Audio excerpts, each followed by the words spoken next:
Good morning guys. তো সকাল সকাল চলে এসেছি আমি চান করে রান্নাঘরে। আর এদিকে দেখতেই পাচ্ছ কি করছি, ম্যাগি করছি। আজকে সকালে ব্রেকফাস্ট করব, তার জন্য আর ব্রেকফাস্টটা করে আবার চলে এসেছি রান্নাঘরে, রান্না করব দুপুরের।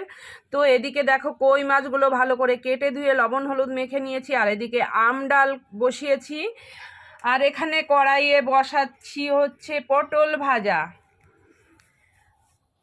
তো এদিকে কই মাছটা আমি কি করব বলো তো, আজকে করব তেল কই, তার জন্য মশলা করে নিয়েছি এখানে। আর এখানে টমেটো কুচি করে নিয়েছি। আর এখানে দেখতেই পাচ্ছ আমার পটল ভাজিটা হয়ে গেছে। আর এখানে ননস্টিকের কড়াই বসিয়ে দিয়েছি, আর সর্ষের তেল দিয়ে দিচ্ছি, কারণ মাছগুলো একে একে ভেজে নেব।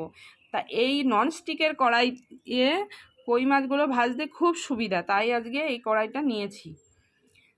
তো চলো, মাছগুলো আমার অলরেডি ভাজা হয়ে গেছে, এখন একে একে সব মাছগুলো ভেজে আমি তুলে নিচ্ছি।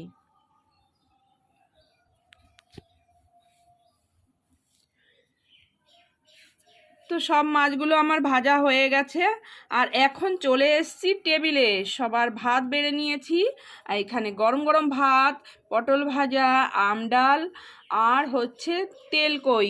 আজকে আমাদের সিম্পল খাবার একদম। তো চলো সবাই মিলে এখন আমরা খেয়ে নিচ্ছি দুপুরের লাঞ্চটা। খেয়ে নিয়ে এখন রেডি হতে চলে এসেছি, দেখতেই পাচ্ছ গাইজ। তো কোথায় যাব তো দেখতে থাকো। তো রেডি হয়ে চলে এসেছি স্টেশনে। কোথায় যাবো গাইস? আজকে যাবো হচ্ছে চাকদা। চলে এলাম ট্রেনে।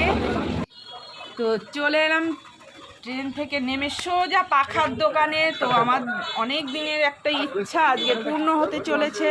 তো আজকে এখান থেকে একটা স্ট্যান্ড পাখা নিয়ে আমি চলে এসেছি